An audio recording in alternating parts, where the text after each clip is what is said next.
You ever have one of those moments where you realize everything you've done for the people you love was never about love for them? Yeah, that was me 3 weeks ago wearing a $600 suit I'd bought for a client pitch, now soaked in Cabernet and contempt. Let me rewind. My name's Caleb. I'm 34. Grew up in a tiny town you've never heard of. You know the kind, a main street with 3 churches, 1 bar, and a family-run hardware store held together by duct tape and denial. That store my parents' pride and money pit, and the stage for this entire mess. I was the dependable one. Got decent grades cleaned up after my self-paid rent when I got my first part-time job. My little brother Tyler, the human embodiment of a group project where one person does everything and the other takes credit. Tyler was 30, still lived with our parents, and spent more time live streaming his thoughts on life than working a real job. But my parents, they thought he walked on water. Mom called him free-spirited. Dad said he was just finding himself. Funny because he always managed to find himself at festivals, bars, or between gigs. Meanwhile, I was the one keeping their store and their lives from financial collapse. They called me the numbers guy like it was an insult. I was 14 when I first discovered Dad hadn't paid the store's electricity bill in 3 months. I balanced their accounts with a TI-83 calculator while my brother was playing Pokemon and my mom was collecting ceramic frogs from eBay like they were rare diamonds. They were bad with money, not careless, catastrophic. Dad once spent $3,200 on a limited edition fishing rod while the roof leaked into our kitchen. Mom bought handmade Bolivian tapestries to decorate a storage closet, and Tyler got a brand new gaming chair because, and I quote, his back deserves support. I went to college, got a degree in software engineering, paid every cent myself while they couldn't afford to help. Somehow, though, they could afford to fly Tyler to Europe for a personal development retreat. A retreat that somehow involved 3 beach resorts and 0 development. By 24, I had a job at a fintech firm in Austin. I had my own apartment, a reliable car. I was finally living life for me. But freedom that was short-lived. They called about the store. "We're drowning," Dad said. "Just a little help," Mom added. I wired $2,500, then $3,800, then $6,000. Each time came with promises. Each promise broke faster than my patience. One time, I sent money for emergency tax fees. A week later, Tyler posted photos of himself in Miami wearing a designer jacket and holding a cocktail with an umbrella in it. The same jacket I'd seen in my browser history the night before. I'd been considering it for myself. Never hit buy. That's the thing, they didn't just take my money. They took the life I put on hold to help them. Fast forward a decade. I'm now lead developer at one of the fastest growing SaaS firms.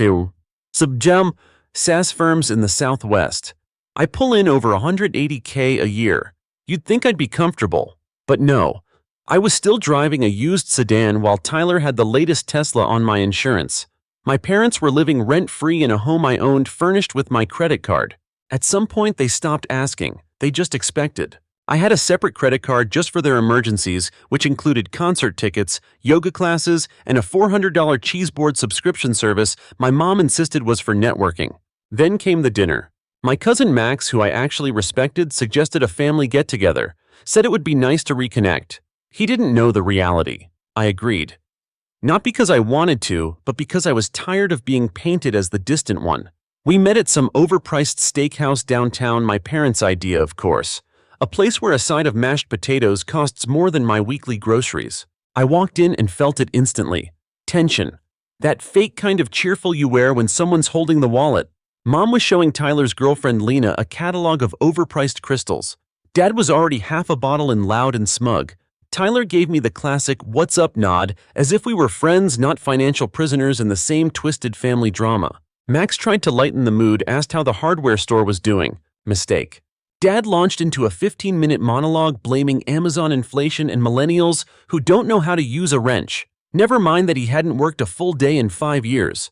Then came the moment. We were midway through our meals when Dad out of nowhere pointed his fork at me and said, "You know, Caleb always was the selfish one. Tyler got all the charm. He deserves that suit more than you do." Silence. It hit harder than I expected. My fork clinked onto the plate. I felt my chest tighten, and for once I didn't stay quiet. "You're not getting another cent from me," I said. Mom gasped. Tyler smirked. Lena giggled. "Dad," he glared. "Excuse me. You heard me. No more rent, no more car payments, no more cash. We're done." You'd think I'd insulted a national hero. Dad slammed his glass down, wine splashed over the table. After everything we did for you. What exactly was that, I asked, standing. Letting me pay for your lives. Mom started crying. Tyler reached for his phone, probably to film. He'd done it before, posted clips with captions like Family Drama Chronicles number 3. That's when it happened. Dad grabbed his glass, still half full, and threw it at me.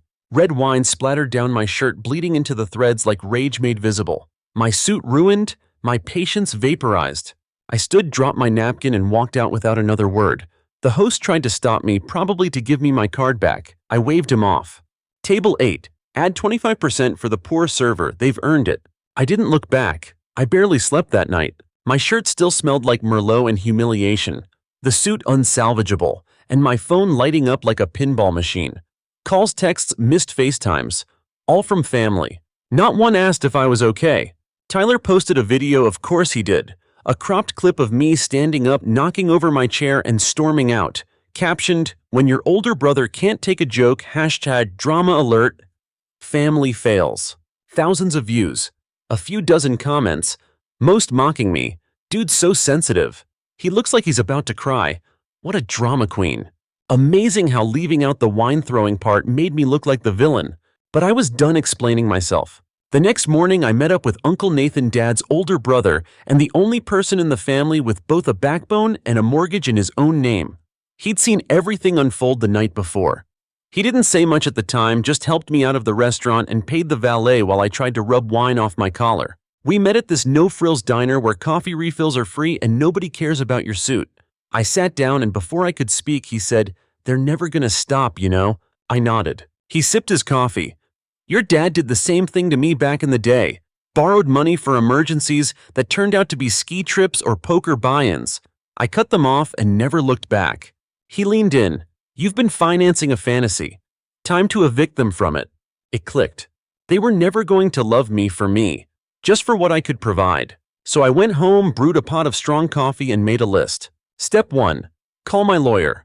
The house they lived in still legally mine. They never asked about the deed, too busy throwing BBQs and pretending it was their forever home. "Listed," I said. "I want it on the market by next week." He didn't even flinch. "Any reason I should know?" I paused, just making space in my budget for peace. Step 2. Cancel their credit cards. I'd co-signed 2 for them years ago. Big mistake. Monthly statements full of nonsense, craft supplies, delivery meals, subscriptions to streaming services I didn't even know existed. One entry simply read, "Crystals for energy shift." I called the bank and reported both cards as compromised. Closed. Done. Step 3. Reclaim the car. The Tesla, also mine. Bought it under my name for safety reasons, according to my dad. He never said thank you. Just complained it didn't have custom rims. I called the leasing office, arranged for pickup. They towed it the next day. Step 4. Freeze the family emergency card. This one hit them hard. It was the card I used to cover their insurance, groceries, random we forgot rent calls. When that went cold, so did their access to their lifestyle. I didn't even tell them. I just let the card decline. Let me tell you, there is something deeply satisfying about taking back control in silence. By noon, I was heading into the office wearing a backup suit. Less tailored, more Target clearance rack. But it didn't matter. I crushed the presentation. Landed a multi-year contract with a high-profile client. The kind of deal that changes your whole quarter. My team celebrated. I smiled. And for once, I wasn't checking my phone for family drama. Then it started. Voicemail from Mom. "Why is the car gone? We need to get groceries, Caleb." Ignored. Text from Dad. "You've destroyed this family. You'll regret it." Deleted. Voicemail from Tyler. "You psycho. You left us stranded. Hope you're happy, man." I was. Then Lena emailed me. Yes, emailed with the subject line, "Let's have an adult conversation." I didn't open it, just forwarded it to spam. The house. Within 48 hours, my realtor had 3 interested buyers. The market was hot, the neighborhood desirable. Apparently, when you take care of something, other people notice, even if the people living in it never did. The fallout was slow at first, then it exploded. Dad called screaming. He'd gone to the garage and found an empty driveway. "You're out of your mind," he growled. "You think this is funny?" No, not funny, just overdue. Then the utilities went dark. I'd been paying those too. Electricity, water, Wi-Fi, all in my name. All canceled, no warnings, No more safety nets. I imagined them sitting in the dark blaming me while sipping warm soda and wondering why Netflix wouldn't load. They never said thank you, not once. But now suddenly I was cruel, heartless, ungrateful. Ungrateful for what? For being used like an ATM machine with a guilt complex? For being the only adult in a family of financial toddlers? Tyler tried to post a new video ranting about toxic siblings. It didn't go viral. Probably because half of it was him shouting in low light and the other half was just bad audio. Then the real kicker came. They showed up at my office. The receptionist buzzed me. Caleb, there's a situation downstairs." "What kind of situation?" "It's your family." I walked into the lobby like I was stepping onto a crime scene. There they were. Mom in her leopard print jacket, Tyler in joggers, and Dad pacing like a caged lion. My boss peeked around the corner. I gave him a quick nod. "I'll handle it." Dad stormed up first. "You think you're better than us? Just because you make more money." I didn't respond, just stared. "You owe us," he growled. "You wouldn't even have a career without us." I raised an eyebrow. "You mean the part where I paid for college on my own and worked 2 jobs while you sent Tyler to Europe to find himself?" Tyler stepped in, voice rising. "Dude, this is petty. You're being a complete psycho." I took a deep breath. "If you want to stay in that house," I said, calm as a frozen lake, "you can apply like everyone else. Market rent, credit check, proof of income." Mom gasped. "We're your parents." "Exactly. Which means you should have acted like it." Security arrived before I had to say another word. I turned and walked away. Back at my desk, I stared out the window. The sun hit the skyline just right. Warm, bright, like something new had started. Uncle Nathan texted me later. "Proud of you. Took guts." "Thanks," I replied. It was time. By the time I got home that night, I felt lighter. It was weird. You'd think I'd be anxious waiting for more backlash. But instead, I sat on the couch, poured a glass of wine, white no trauma, and watched a cooking show in complete silence. No texts from my parents, no calls from Tyler, no guilt lingering in my throat like a swallowed scream. The next morning, I woke up to 27 missed calls. My mom was in full meltdown mode. First voicemail sobbing. "Caleb, please, just call me back." Second voicemail dramatic whispering. "Your father's blood pressure is spiking. He could have a heart attack." Third voicemail. Pure fury. "You ungrateful child. How could you do this to us?" Ah yes, the guilt gaslight guilt combo. Classic mom. Then came the group text me, Tyler, Dad, and even Lena. "Tyler, you seriously left us with nothing." Lena, "You've always been jealous of Tyler. This is just your way of punishing success you never had." Success was that what we were calling sponsored posts and Twitch streams with 14 viewers now. "Dad, I raised you. I sacrificed everything. You'll regret this." Nope, felt amazing actually. I didn't respond, not one word. Because here's what I knew: nothing would infuriate them more than silence. Not screaming, not arguing, just silence. So I kept going. Step 5. Contact the landlord of the hardware store. The lease? In my name. I'd been covering rent for years while they claimed the business was finally turning around. It wasn't. Their Yelp page had more 1-star reviews than inventory. Customers complained about being overcharged, ignored, or worse, lectured about real American craftsmanship by my dad. I told the landlord I would no longer be paying. His response? A tired sigh. "Honestly, I'm surprised it took you this long." 2 days later, he taped a bright orange notice to vacate on the shop's front door. I got the photo via email, zoomed in, saved it, might frame it. Step 6. Review the business loans. Years ago, I'd co-signed on a line of credit for them. Back then, I believed in the family business fairy tale. The idea that maybe, just maybe, they'd figure it out. That if I gave them enough time, money, and support, they'd turn it around. They didn't. They bought a vending machine for foot traffic and placed it behind the counter. I called the bank, removed myself as guarantor. The woman on the phone hesitated. "They'll be in breach of their loan terms without a guarantor." "I'm aware." Silence. "Then good for you." Step 7. List the house as a rental. Not for sale, not yet. That would have been too fast, too clean. No, I wanted them to feel it first. I wanted them to watch their kingdom shrink from the inside. I wanted realtors walking through their living room with strangers while they scrambled to find somewhere else to go. I forwarded the new listing to Uncle Nathan. He called immediately. "You're really doing this, huh?" "Yup." He chuckled. "Your dad's gonna lose it." "He already did, at my office." Pause. "Then Caleb, if they beg to stay?" "What then?" "They'll need to qualify. Proof of income, security deposit, rent due on the 1st. And if they don't," I smiled, Then they'll finally understand what it feels like to earn something. 2 days later, chaos. Mom called me sobbing. The power's off. The water. Caleb, we don't even have water. You should talk to the property manager, I replied calmly. They handle utilities now. You are the property manager. Then we have a communication issue. Tyler texted, "What the hell, man? You shut off our water." I didn't respond. Dad left a voicemail. "You're acting like a little dictator. You've embarrassed this family." Correction, they embarrassed themselves. Then came the cherry on top. My assistant poked her head into my office the next morning. "Hey, sorry to interrupt. There's a situation in the garage." "Let me guess," I said. "Is it red wine or red spray paint this time?" She blinked. "Spray paint."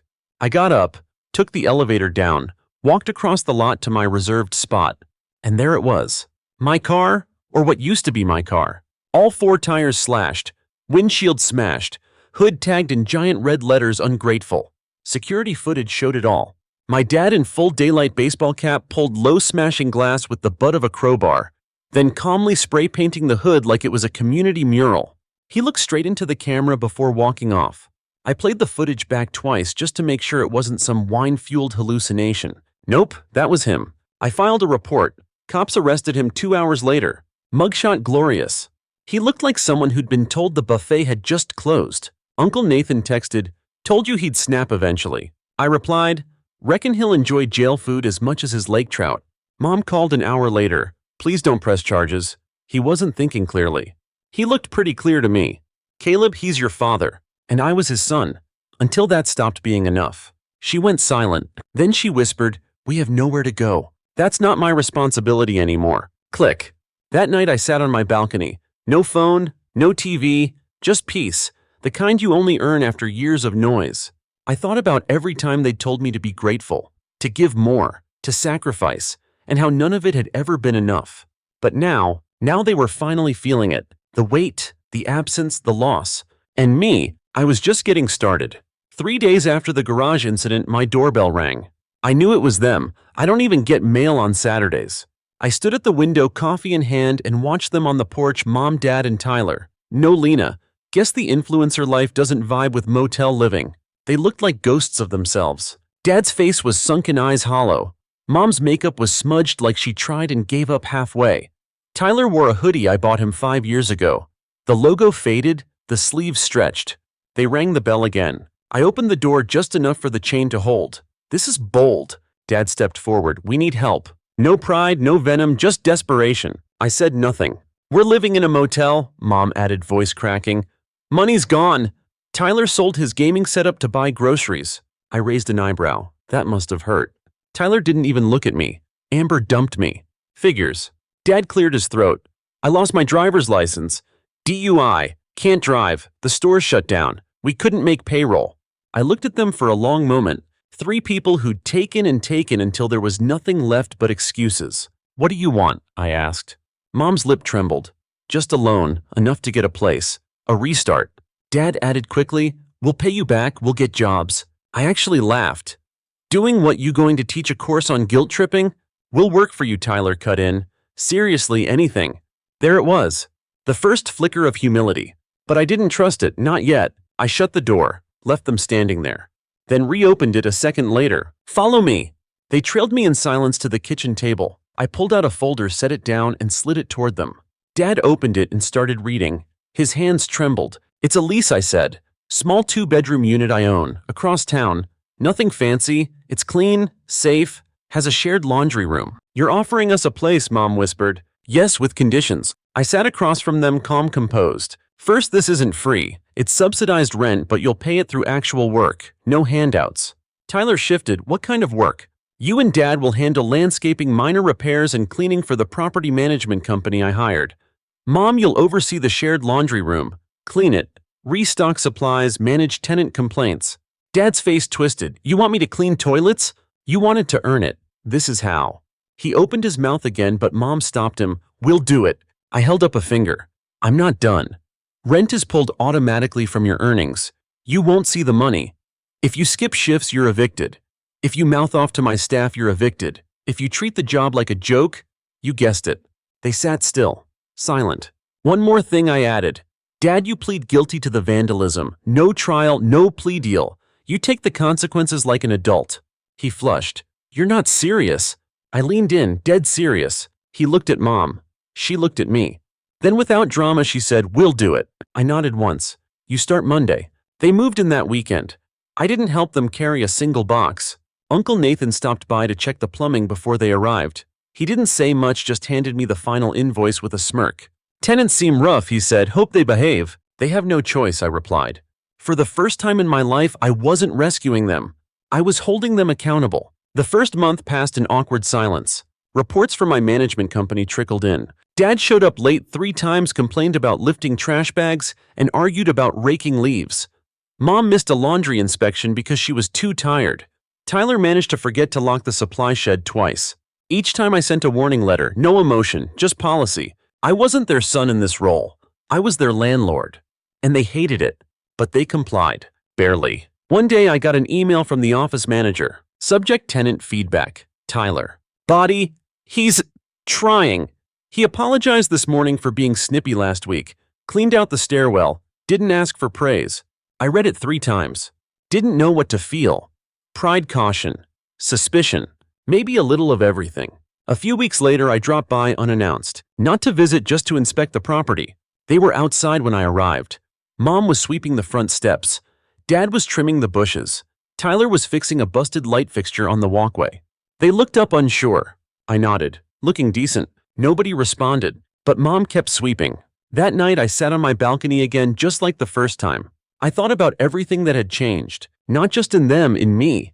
The guilt was gone.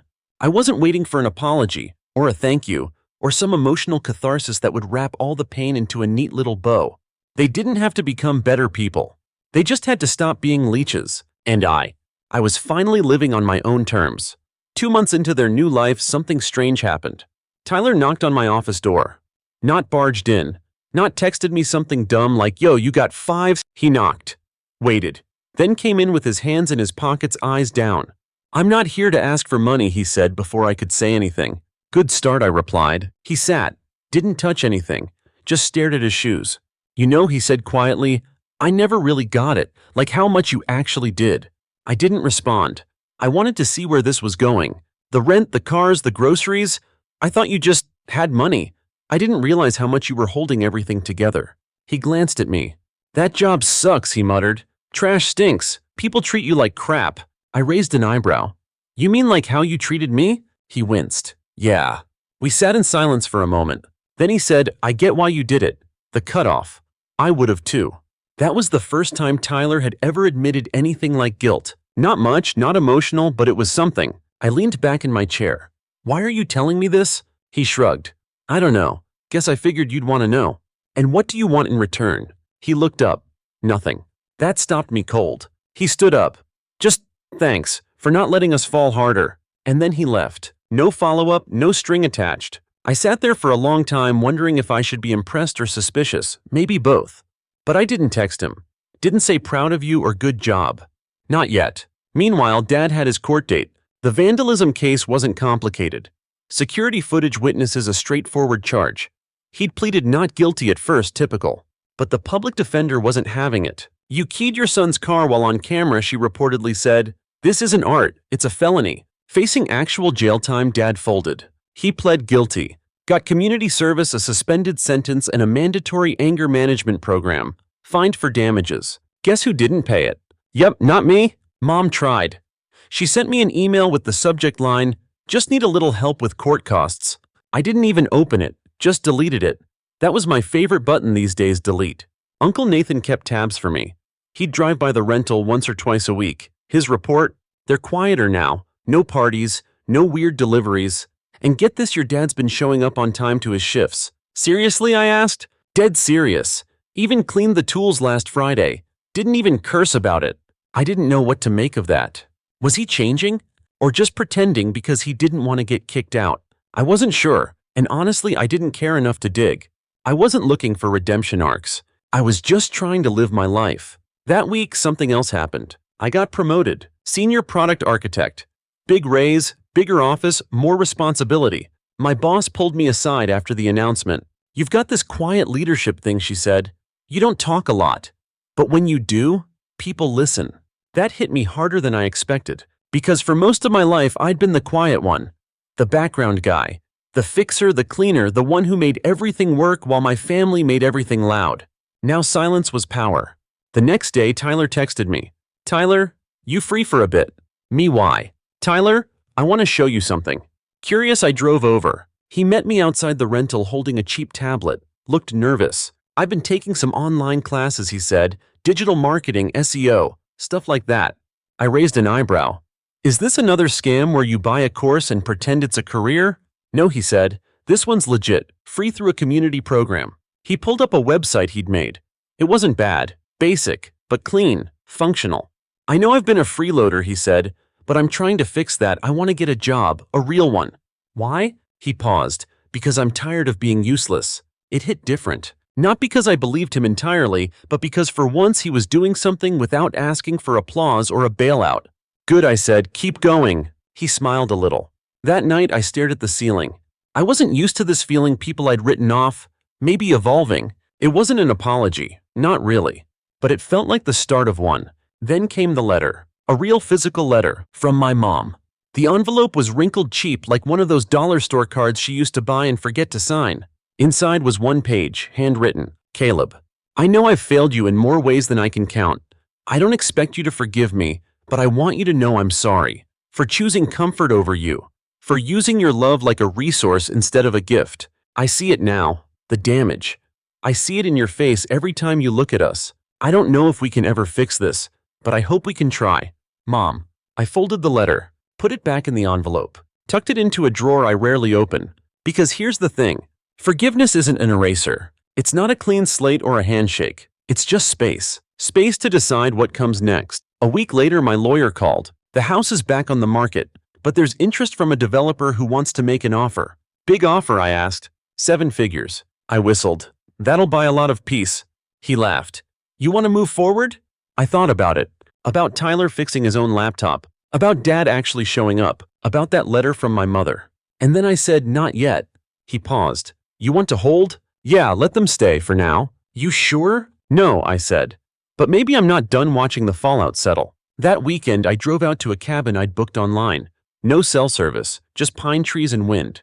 I left my laptop behind, brought a journal, wrote one sentence.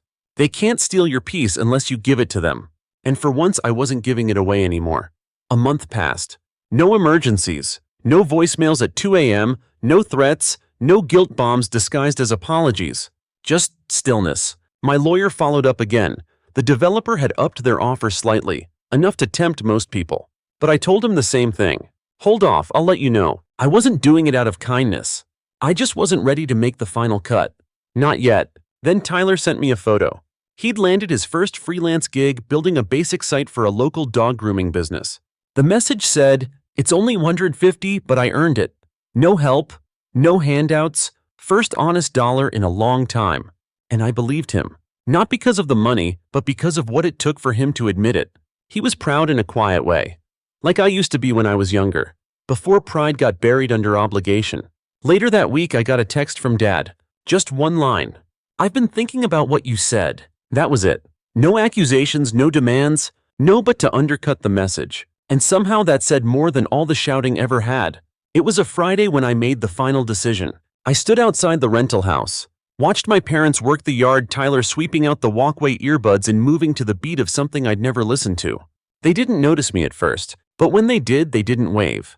They just nodded. No one asked why I was there. No one rushed up to make a scene. I walked inside. The living room was clean, sparse, lived in but not chaotic. Mom came in wiping her hands on a dish towel. "Didn't expect to see you," she said. "I won't stay long." She nodded, waited. I reached into my coat pocket and pulled out 3 envelopes, set them on the kitchen counter. She stared at them like they might explode. "What are these?" "Your contracts," I said, "for the next year. Rent stays the same. Responsibilities stay the same. But there's a clause now. After 12 months of no missed work, no missed payments and no incidents, the property transfers to your name." Her eyes widened. "You're giving us the house?" "No, you'll earn it, 1 month at a time." Dad stepped in. He looked older than I remembered. Smaller, like the rage had finally drained out of him and left behind something quieter. He didn't speak, just looked at the envelope, then at me. "Why?" he asked. I shrugged. Because I want to know what you look like when you deserve it. Mom's eyes welled. She reached for my hand. I didn't pull away, but I didn't squeeze back either. She knew not to expect that anymore. This doesn't mean we're okay, I said. I know, she whispered. It doesn't mean we're a family again. I know that too, but it's a start. And it's the last one I'm giving you. She nodded, and for once she didn't cry. I walked back to my car, the air cool and clean. Uncle Nathan was waiting in his truck nearby. He rolled down the window as I passed. That looked like a funeral. In a way, I said it was. What died? I thought for a moment. Me trying to fix them. He smiled like he'd been waiting to hear me say that for years. We didn't need to say more. Some truths live better in silence. 2 weeks later, I booked a one-way ticket. Destination anywhere else. A sabbatical. 6 months off. A break from the noise, from the screens, from the memories. I packed light. Left the city. Left the stress. Left the past where it belonged, under control in writing and contracts. Tyler texted once while I was gone. Just a photo of a receipt. First rent payment made in full. With a thumbs up emoji. No bragging, no look at me. Just proof. The kind of proof that doesn't ask to be noticed, it just exists. And for the first time in a long time, I smiled. 6 months turned into 9. I came back with a beard, a tan, and a clarity I'd never had before. The kind that only comes from walking away from something long enough to see its shape clearly. I met with my lawyer, signed the final transfer documents, the house officially theirs. Earned, not gifted. I didn't tell them. I let them find out through the mail. Let them sit with the surprise. Let them wonder what it meant. Because that's the thing about closure. It doesn't always come with a speech or a dramatic final hug. Sometimes it comes in a white envelope with a title deed and no return address. So here I am, in a new apartment, smaller, simpler, quiet, no shared walls with chaos, no guilt disguised as love. I still work in tech, still build things, but I build different things now, things that serve me, not other people's expectations. I water my plants. I sleep through the night. I don't flinch when my phone buzzes. And when people ask me about my family, I just say, we're complicated. Because that's all they need to know. And because the truth is that sometimes choosing yourself looks like revenge. But really, it's just freedom in disguise. I didn't win. I just walked away. And for the first time, I didn't look back. Story 2. I guess he just didn't think you'd care. My cousin Nadia mumbled, not even looking up from her phone. Her voice was flat, casual, like she was commenting on the weather. It hit me like a slap. He didn't think I'd care, I repeated, trying not to sound like my heart had just fallen through the floor. Yeah, she said, thumbing through Instagram like she hadn't just detonated a bomb in my chest. I mean, he's been in Berlin for 2 years now. People change. People change. My younger brother Noah, who used to call me at 2 a.m. during panic attacks, who I sent money to when our parents said we're tapped out this month, had changed. Apparently enough to throw himself a massive homecoming party. And not even send me a text. The worst part I found out from social media. Photos of garden lights, speeches, champagne, mom smiling like she'd just watched her favorite child walk on water. Even Aunt Rowena, who once said Noah would never amount to more than a decent barista, was there. Everyone was there. Everyone but me. No invite, no mention, not even an oops forgot to loop you in. I closed the app, silenced my phone, and sat in my quiet apartment for what felt like an hour. Then I opened my laptop and booked a one-way ticket. Not to the party, not to anywhere near home. I booked a solo rail ride through the Swiss Alps. Panoramic carriage, silent zone, 4-course dinners. No cell service, no conversations, no family. Because if you're not on their guest list, make your own damn itinerary. When Noah got accepted into a post-grad AI program in Berlin, it was the talk of the family. He's always been brilliant. Mom beamed at dinner. A total tech prodigy. Dad added like he hadn't once told Noah to drop out and get a real job. They rewrote history overnight. Suddenly Noah had always been the favorite. I was the stable one, the reliable one.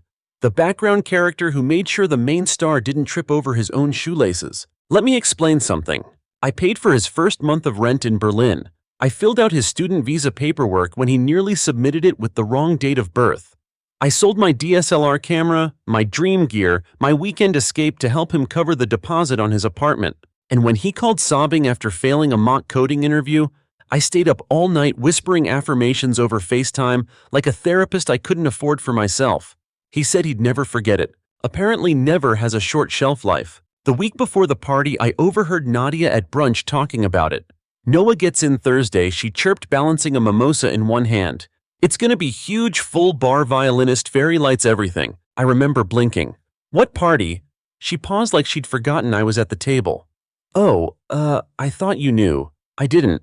I texted Mom that afternoon. Need help setting up for Noah's welcome home thing, I can take Friday off. She responded 5 hours later. It's mostly handled. Figured you'd be busy, but thanks. Busy. They figured I'd be busy. The sister who tracked Noah's mail when he forgot to update his address, busy. The one who edited his grad school essays, even the ones he submitted late, too busy. Still, a small part of me waited for the invite. You know, just in case they remembered. I even laid out a dress, sleek dark green, the kind that says I matter. But no call came. Instead, my phone lit up with photo after photo: Noah with a champagne flute, Noah dancing with Mom, Noah giving a speech while the crowd laughed and clapped like he'd cured cancer. I wasn't in a single photo. I wasn't mentioned in a single caption. I was invisible. So I did what any rational person would do after being emotionally bulldozed by the people who were supposed to love them unconditionally. I packed a duffel bag, left a note for my neighbor to water my plants, and caught a flight to Zurich. By morning, I was sipping hot chocolate in a quiet train car, watching the Alps blur past like dreams I used to have before the world taught me to shrink. The train was quiet, peaceful. Each mountain curve felt like therapy. No loud conversations, no small talk, just silence and snow. I didn't check my phone. I didn't need to, because back home, things were already starting to unravel. But I didn't know that yet. Not while I sat in my glass dome cabin spooning vanilla panna cotta and pretending I'd never needed their approval. Not while I stared at the horizon and whispered to no one, maybe this is what it feels like to be truly alone, and okay with it. You know what silence does? It makes space. Space for grief. Space for realization. And somewhere between Lucerne and Interlaken, I realized this wasn't just about a missed party. This was about years of being the family's emotional mule, the unpaid therapist, the fixer, the she'll understand. They didn't forget me. They never truly saw me. So maybe it was time I became invisible on purpose. When I finally got off the train, my phone had a seizure. 37 notifications, 8 missed calls from Mom, 3 from Dad, 1 from Noah, and a handful of text messages from numbers I didn't even recognize. The first one I read wasn't even from family. It was from Elena, Noah's ex, or fiancé, or whatever she was now. I'm sorry, I didn't know, you were right. That was it. Just 11 words that sent a cold wave through my chest. I opened Instagram out of instinct. Big mistake. Elena had wiped her account clean. Gone were the engagement reels, the cottagecore photos, the building our dream life together captions. Instead, she'd posted a cryptic story. It's not a fairy tale if the prince is stealing from your fairy godmother. I closed the app and sat on a bench outside the station. I didn't want to go home. I didn't want to be home. So I booked a room at a small guest house in town, dumped my bag, and ordered the biggest espresso they had. I hadn't even unpacked when Nadia called. I ignored it. She texted instead.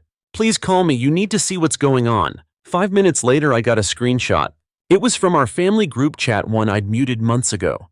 The name had been changed from Fam Bam to Urgent. Top message was from Mom. She cut him off. I don't know what to do. And below it, Dad. We didn't raise her to be cruel. She's doing this out of spite. I stared at the screen. Cruel. Cruel was throwing a party and pretending I didn't exist. Cruel was rewriting family history so Noah looked like a self-made genius while I was the footnote in his origin story.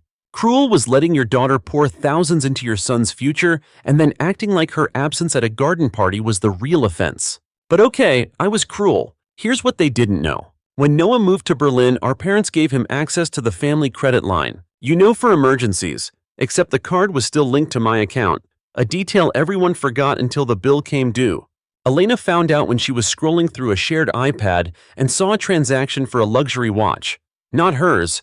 Then another for a surprise proposal photographer. Then another for a spa weekend.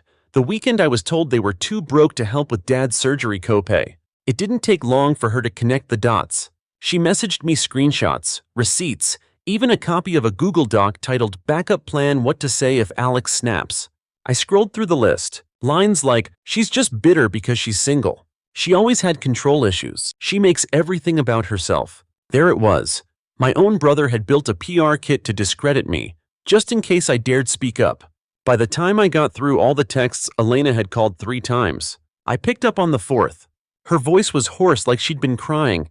I didn't know, Alex. I swear. Okay. I thought he was working a side hustle. He told me you helped a little back when he first moved. Uh-huh.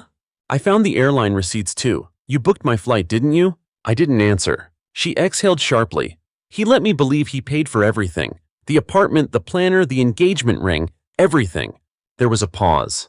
Then she said, "You're the reason we even lasted another year, aren't you?" Still, I stayed quiet. "I'm not asking you to forgive him," she said, "but I needed to tell you the truth." "Why now?" I asked. Her voice cracked. "Because it finally happened to me too." 2 hours later, Nadia called again. This time I answered. "Jesus, Alex, it's a circus. Mom's crying. Dad's threatening to cancel your phone line. Noah won't come out of his room." I blinked. "I haven't lived with them in years." "I know," she said. "They're just unraveling, like full meltdown. And get this, grandma sided with you." I sat up. "What?" "She told Mom and I, quote, maybe if you hadn't raised a leech, your daughter wouldn't have needed to become the family ATM. I choked on my tea. "She actually said that?" "Yeah. Then she asked for your email, said she's updating her will." My jaw dropped. Nadia kept going. "And now Mom's losing it. She's texting everyone like it's a PR disaster." I stayed silent. Then Nadia asked something I didn't expect. "Are you okay?" No one had asked me that in years. I was quiet for a long time after that call. Just sitting on the balcony of the guest house, legs tucked under me, watching the sky melt into blue and gold. And it hit me. I hadn't felt this still in years. No frantic texts, no last-minute favors, no emotional triage for the people who only noticed me when I stopped serving them. I remembered something Dad used to say. Family means showing up, no matter what. But I had shown up, over and over, and they just closed the door in my face. So I started rewriting the rules. I canceled the shared Netflix account. I unlinked Noah's number from the mobile family plan. I changed my online banking passwords and shut down the emergency transfer option I'd quietly kept on file. It wasn't revenge. It was release. That night I posted a photo from the train ride, sunset over the Alps. A glass of wine in my hand, the caption, "Some mountains aren't meant to be climbed. Some are meant to be left behind." Within minutes I got a DM from a college friend. Damn, that's cold, but also iconic. Another message came from a cousin I hadn't spoken to in a year. "I always wondered how you put up with them. Good for you." And from Grandma. Just 2 words. "Told you." The next morning I woke up to a final voicemail from Mom. "I hope you're happy.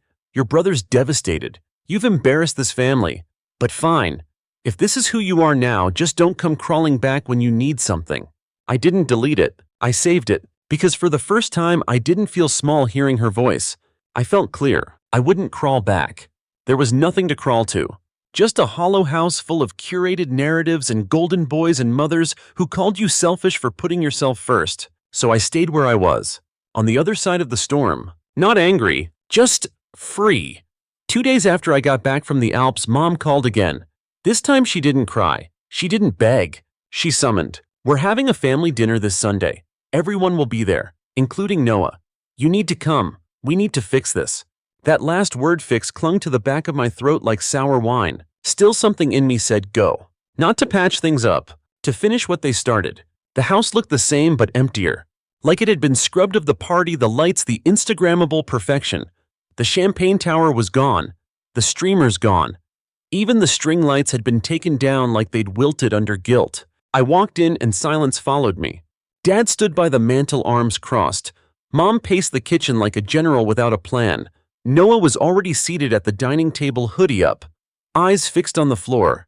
Nadia leaned against the wall, sipping something that looked like regret. No one hugged me. No one offered tea. We just stared. Then Mom finally broke the tension. "You didn't have to make a scene." I laughed. A low, dry laugh that didn't reach my chest. "A scene? You threw a gala and left me off the guest list. I went on a train ride." "That post you made," she began, but I cut her off. "Didn't name anyone. If the shoe fits, though." Dad sighed. "We don't need more sarcasm. We need resolution." "Then start with honesty," I said. He rubbed his temples. "Fine. Yes, it was wrong not to invite you. Progress." But Mom jumped in. "You've always been sensitive, Alex. We didn't think." "There it is," I muttered. "The magic word." "What word?" she asked, genuinely confused. "Sensitive. That's how you explain everything away. When I speak up, I'm emotional. When Noah forgets me, he's just busy." Mom's lips pressed together. Noah finally looked up. "It wasn't personal." "Right, you just forgot I existed." "I was overwhelmed," he said. "I was finishing my thesis, planning the party. It was a lot." So you outsourced your memory too. He flinched. I didn't mean to hurt you. You didn't mean to drain my savings either, I said, pulling out a folder. I laid it flat on the table. Bank statements, airline tickets, the proposal deposit, the ring. All funded by me. Noah paled. You kept records. No, Elena did. He swallowed. I opened to a specific page. See this? You told her you paid for the venue, but here it's my card, my name. I was going to pay you back. When I asked, after the wedding, after I stopped being useful, he didn't answer. Dad cleared his throat. We can sort the money out later. I turned to him. It's not about the money, it's about the erasure, the audacity, the entitlement. You all used me like a power bank and got mad when I unplugged. Mom looked like she was ready to cry again. I didn't care. There was a pause. Then quiet Nadia spoke. Noah told me not to tell you about the party. Everyone turned. What Mom snapped. He said, don't bother, Alex won't mind, she's always busy anyway. I froze. Noah went red. I didn't mean, you meant it enough to say it, I cut in. I turned to Mom. And you didn't even push back. I thought you were working, she said weakly. You hoped I was working, so you wouldn't have to justify pretending I didn't matter. Dad raised his voice then. Enough, this family's falling apart. No, I said calmly, it's finally showing its cracks. I looked at them one by one. Dad the fixer who only acted when things became public. Mom the sentimental strategist who used tears like chess pieces. Noah the golden boy who turned my loyalty into his safety net. And Nadia complicit through silence until it became inconvenient. And I said, you didn't lose me, you lost access. Noah stood up, hands clenched. You're blowing this out of proportion. No, I'm finally giving it proportion, I said. He stepped closer. You're my sister. Was. Until you wrote me out of your life like a plot hole. His voice cracked. You've always been there for me. That's the point, I said. You assumed I'd always be. Mom reached out like that could undo years. Alex, we're family. Family isn't just DNA. It's effort, memory, presence. You had me on speed dial when something needed fixing, but not for celebration, not for recognition. Silence. So I picked up my folder and left it on the table. Itemized receipts. Since you care about fairness. Then I walked to the mantel and flipped the same photo that sat there during the party, Noah in his graduation robe, Mom beaming me cropped halfway out. I turned it face down. I'm done. I was halfway to the door when I heard Noah say something. I'll pay you back. I stopped. Then said over my shoulder, start by learning what it cost. And then I left. This time no one followed. Later that night I got a text from Grandma. Heard it was loud. Good, took you long enough. Dinner next week. My place. Just you. I smiled, a real one. Because for once someone didn't ask me to explain. She just made room. 3 days later, Clara, Elena's cousin, DM'd me. They're saying you overreacted, that you exaggerated. I replied. Didn't raise my voice, didn't twist facts, just showed my receipts. She liked the message and sent a clapping emoji. I didn't need validation, but I appreciated the echo. It's strange. Peace feels heavy at first, like guilt wearing a coat. But every day I don't fix their messes, it gets lighter. I still get passive-aggressive texts from Mom. Hope your peace keeps you warm when we're all gone. And from Dad? Your brother's hurting, you've made your point. But they never ask how I'm doing. They still don't see the fire they started, only the smoke I left behind. So I keep walking. Not away, just forward. Sometimes the healthiest thing you can do is build a boundary so high even guilt can't climb it. And on the other side, silence. But not the lonely kind. The sacred kind. The kind you choose. It's been a month since that dinner. Since I placed the receipts on the table and walked away without raising my voice. Since I turned their photo face down and meant it. And you know what? They haven't called since. Not to apologize. Not to ask how I'm doing. Just radio silence. Except that silence, it wasn't punishment. It was peace. At first I expected the guilt to creep back in. I braced for it like I always had before. But this time, nothing. No aching stomach, no replaying the moment I left, no wondering if I went too far. Because I didn't. For once I went just far enough. They've tried to spin it, of course. Mom posted a vague Facebook update. Sometimes the ones we love the most are the ones who hurt us the deepest. Prayers for clarity and healing. Nadia sent me a screenshot of the comments. Cousins asking, what happened? Old family friends writing, stay strong. Someone even tagged Noah like he'd been the victim of some mysterious emotional ambush. No one asked me. No one thought to. Because that's what I was to them. The background, the extra, the strong one. The one who could be dropped and still bounce back like nothing happened. Meanwhile, the truth started leaking. Not from me, from Clara. Turns out she and Elena shared a podcast. Not a huge one, just a quiet little show about relationships and mental health. But a few weeks after the fallout, they recorded an episode called When the Golden Child Isn't Who You Thought. They didn't say names, but anyone who'd been at the party knew. They talked about lies, about financial manipulation, about emotional convenience. They read anonymous letters from a friend who funded her brother's overseas life for 3 years and wasn't even invited to his welcome home party. I didn't submit that letter, but someone did, and it was accurate. Too accurate. The family group chat? Yes, I'm still out of it, reportedly imploded the next morning. Nadia called me laughing. They're spiraling. Noah hasn't left his apartment. Mom's threatening to sue someone for defamation even though no one's name was mentioned. Classic, I said, sipping coffee. Also, Grandma left a comment on the episode post. What did she say? Nadia grinned. Takes courage to tell the truth, proud of whoever that was. I almost choked on my coffee. Was it really that bad, I asked? Worse, Nadia said, but kind of perfect. Then came the final blow. Elena removed Noah from the wedding registry. Not just that she posted a story with the caption, "Sometimes happily ever after means walking away before the credits roll." It got shared, a lot. People started asking questions, and soon the curated version of Noah the success story, the star child, the center of gravity, started crumbling. Without me there to prop him up, he didn't hold. A week later, I ran into Mom at the grocery store. She looked older, eyes heavy, shoulders slumped. We made eye contact, but I didn't speak. I thought she'd ignore me. Instead, she walked over. "I suppose you're happy now," she said. No hello, no warmth, just a dagger. "No," I said, calm, "I'm free." She scoffed. "This family is broken." No, this family was cracked. You just didn't notice until I stopped filling the gaps. Her voice trembled. "You humiliated your brother." I met her eyes. He did that to himself. Then she said something I'll never forget. "I didn't know you were this cold." And I smiled. "I'm not cold. I just stopped burning for people who left me in the dark." Then I turned, paid for my groceries, and left her standing in aisle 4 next to the discounted candles and forgotten loyalty cards. That night I made a decision. No more explaining. No more defending my absence from a table that only set places for the loudest. I sent Grandma flowers with a handwritten card. "Thank you for seeing me before anyone else did." She called the next morning, voice steady and sure. "I raised a sharp one," she said. "Maybe too sharp," I joked. "No," she replied. "Exactly sharp enough to cut yourself free." So what now? Now I live.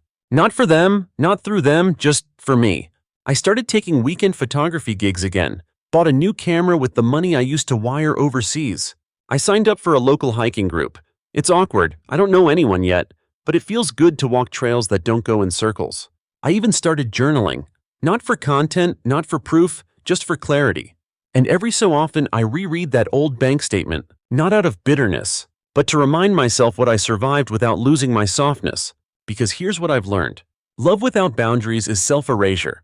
Loyalty without reciprocity is servitude. And forgiveness. Forgiveness doesn't always mean reunion. Sometimes it means finally resting your heart, far away from the fire that scorched it. Elena reached out again last week. She just wanted to say thank you. For being her warning.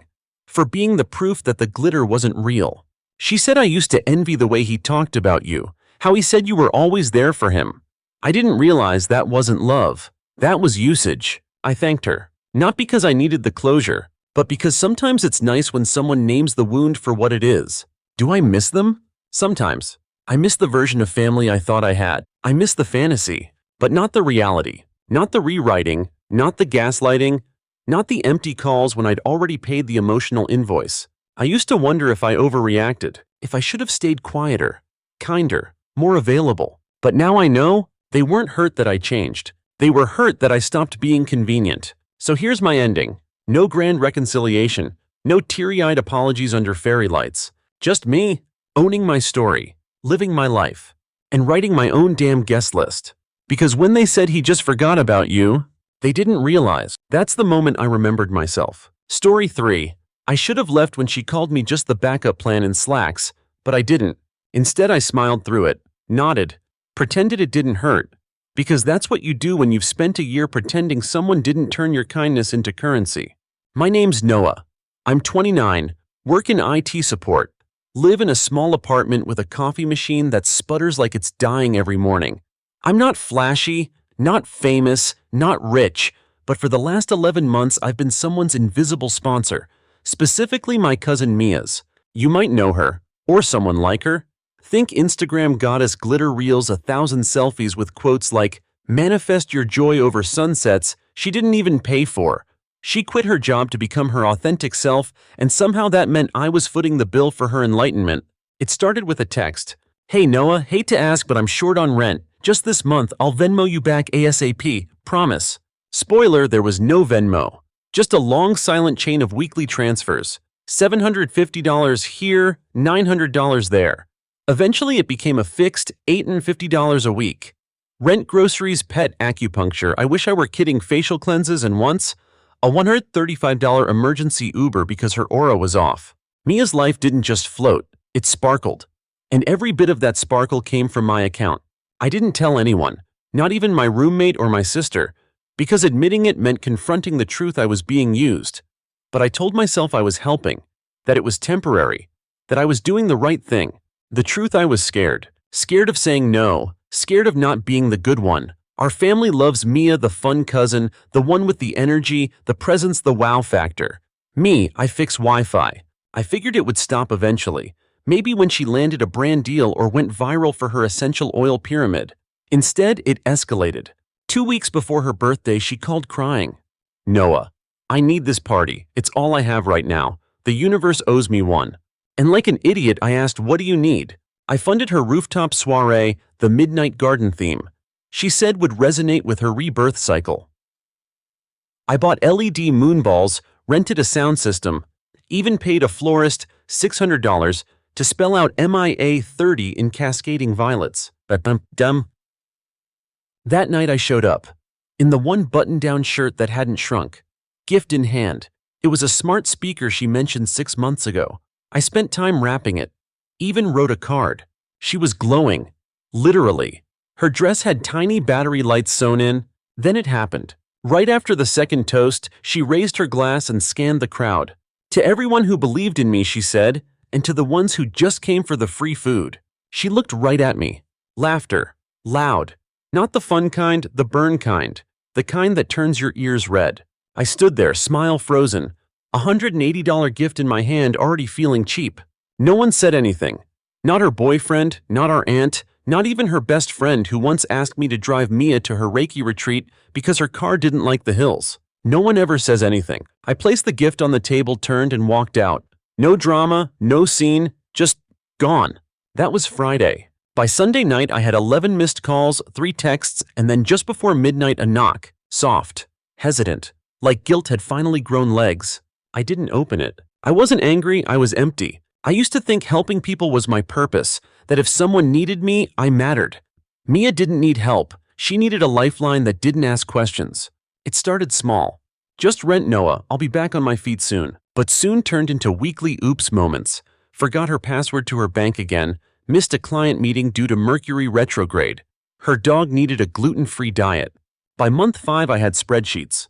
Groceries, electric, therapy crystals, a robe she claimed was infused with healing moss. 1 month alone, I'd paid $300-400. You know what I did with that data? Nothing. Just looked at it like a breakup I didn't realize I was in. And still she called me cheap. Cheap. You can only pretend it doesn't matter for so long. 6 days before her party, I'd wired her $2,000. She told me it was for rent, then posted a story from a float tank spa saying, "When you stop resisting the flow, life rewards you." Hashtag trust the vibes. Guess who paid for that flow? That night I opened a new bank account, moved my savings, canceled her auto transfers, not to be dramatic, just to see what happened. She noticed in 48 hours. "Hey, just checking, did the payment bounce? Landlord's texting again?" I didn't respond. She sent a Venmo request, $850, no caption, just bold. I declined it. That's when the posts started.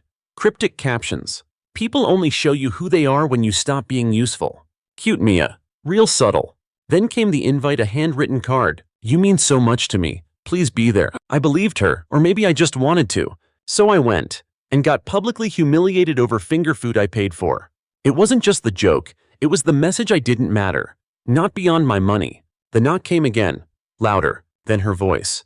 "Noah, please, I just need to talk." Same voice that once told me she couldn't breathe from stress over a $90 parking ticket. Same voice that cried when she cracked her phone screen and couldn't post good energy content for a week. I opened the door. She looked wrecked, mascara down her cheeks, heels in hand, the robe from her float tank draped over a hoodie, a mess. But still Mia, always just broken enough to be forgiven. I was drunk, she said. It was a dumb joke. I didn't say anything. Come on, you know I didn't mean it. No, I said, you meant every word. She blinked, tried to rally. Okay, yeah, it was harsh, but you're overreacting. What's a few $1,000s? You make good money. I actually laughed. You think this is about money? She looked confused, genuinely. You called me cheap, I said. In front of strangers. After I paid for your whole life. Silence. I didn't ask you to. No, I said. You just made it so hard to say no. I stepped back, let that land. She crossed her arms, classic defense pose. Wow. So this is about pride. It's about respect. Something you never paid me with. By the time she left, eyes wide with the shock of finally hearing no, I knew it was over. Not just the money, the illusion. The role I kept auditioning for, the reliable one, the helper. She texted the next day, then the next. I miss how things used to be. So did I.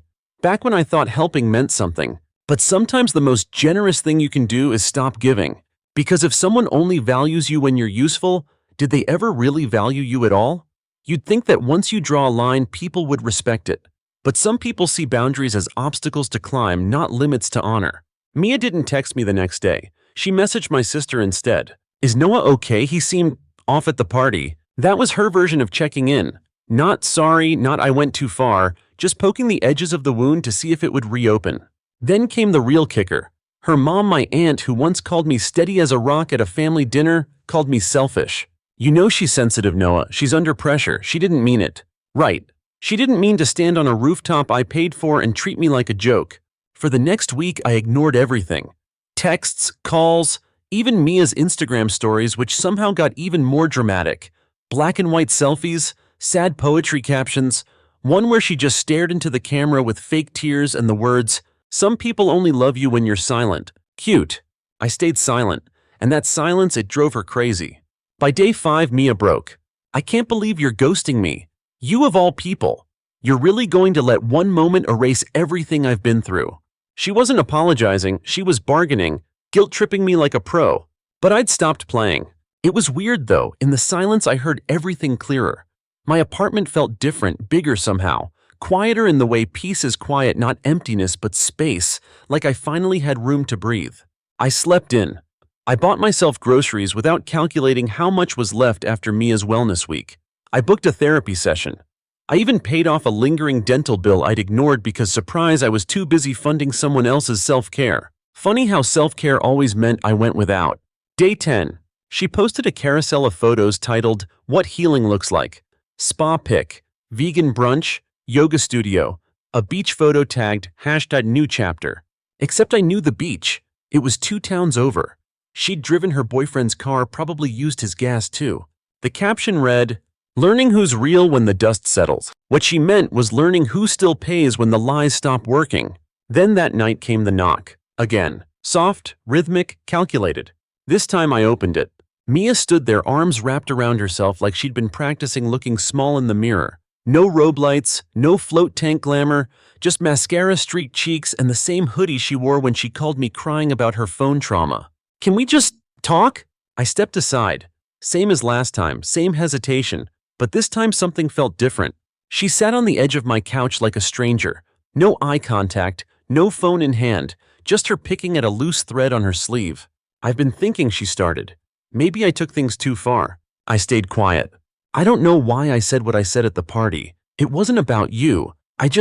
She paused. I felt watched, like I had to be funny, cool, perfect, and you. She finally looked up. "You were just there." And there it was. The truth hiding in plain sight. I was never the audience she performed for. I was the prop. "You know what hurts most?" I asked, calm. "That you only see me when I disappear." She blinked. "That's not true." "It is," I said.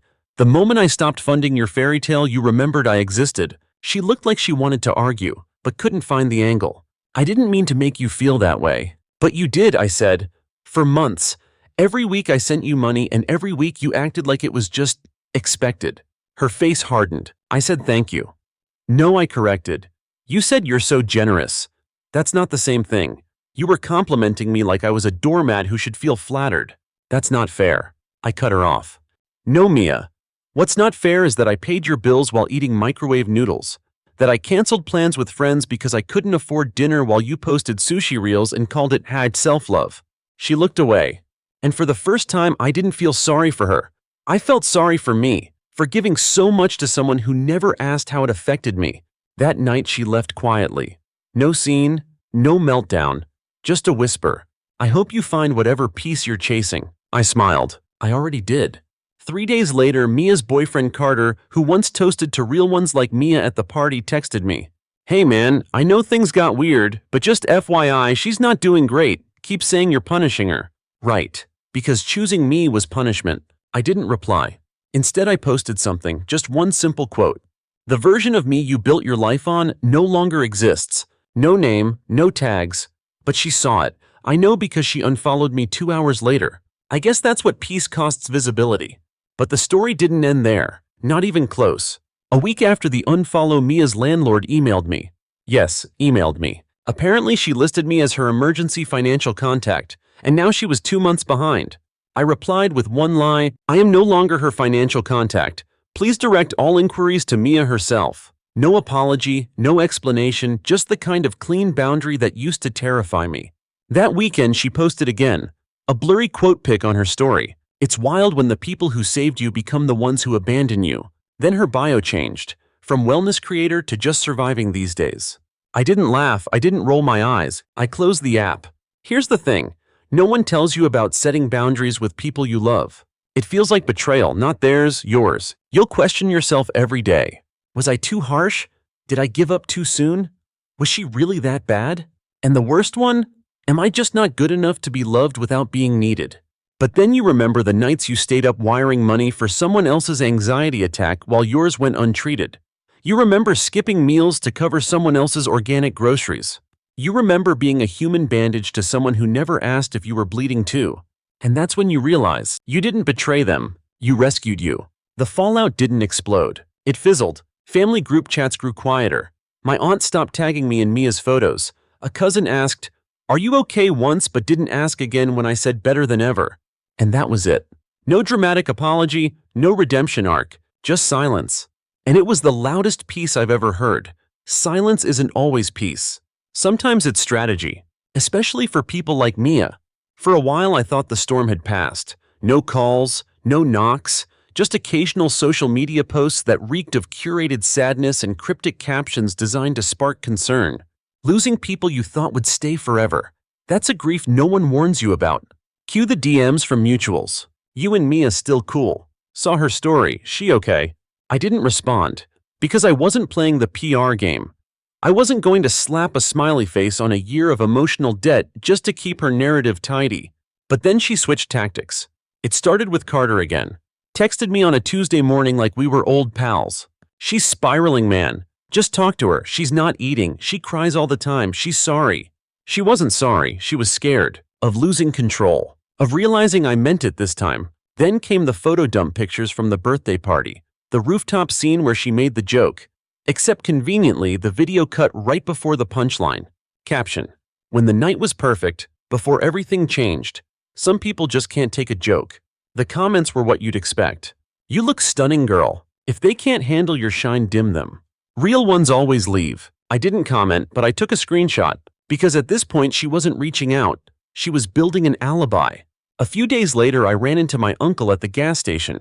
The moment he saw me, he smiled too wide. Hey kiddo, haven't seen you around the family dinners. Because nothing says functional family like pretending public betrayal didn't happen. I nodded, tried to walk away. Mia's been struggling, you know. I didn't answer. She says you've gone cold. That's not like you, Noah. And there it was. Not an apology, not accountability. Just subtle pressure to go back to being the family sponge. Maybe she's struggling because she finally ran out of other people's money, I said. He blinked, shifted uncomfortably. That's harsh. No, I said, that's math. Then I left. And that night I deleted every photo of Mia from my phone. Birthday parties, family trips, even the dumb one where she made me pose next to her herbal tea setup for balance. Gone. It wasn't petty. It was closure. But you know what they say when you stop feeding a leech, it panics. Mia posted a Notes app apology. Literally. A black background, white text, a novella of justification masked as reflection. To anyone I hurt, I was going through a lot. Sometimes we say things we don't mean, especially when we're scared. But I never stopped loving the people who were there for me. I just wish they'd stayed. No names, but enough breadcrumbs to bait me. Still, I didn't bite, because I knew what would come next. And I was right. 10 days later, she showed up. Again. Except this time she didn't knock alone. She brought her mom. Let that sink in. A 30-year-old woman bringing her mother to my doorstep like this was third grade, and I'd taken her crayons. They stood there like a pair of PR agents, matching fake concern. "We just want to talk," her mom said, stepping forward. I didn't move. "Please," Mia added, "can we just clear the air?" No tears this time, just desperation disguised as maturity. I opened the door halfway, stayed planted. "You already said everything that mattered, Mia, in front of 30 people. I was drunk." "You were honest," I said, "and I finally believed you," her mom cut in.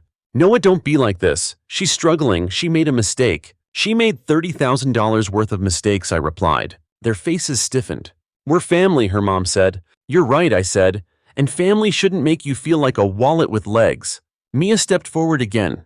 I was overwhelmed. I didn't know how to ask for help without sounding needy. "You didn't ask," I snapped. "You demanded," then laughed when I stopped delivering. She went quiet. Then, "So what now, you just erase me?" "No," I said, "you did that yourself." They left after that. Didn't even say goodbye. And when the door clicked shut, I finally breathed without feeling like I owed someone something. But Mia wasn't done. She started Venmo requesting me again. Not even subtle. Just bold digits: $850, $120, $74, 23.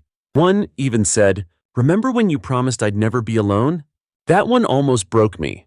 Not because I felt guilty, but because I remembered saying it, meant it.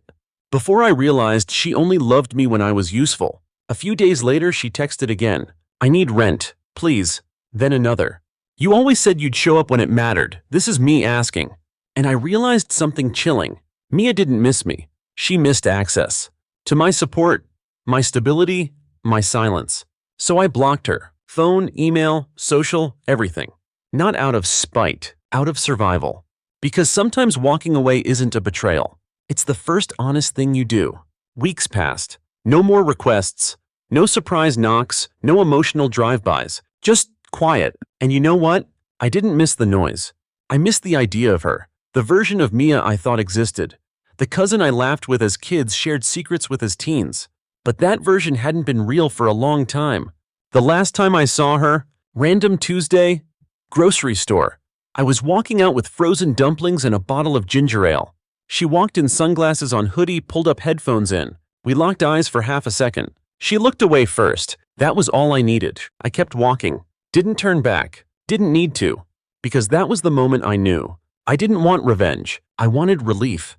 And I finally had it. I didn't plan to tell anyone. Not really. The whole saga with Mia felt like a bad dream.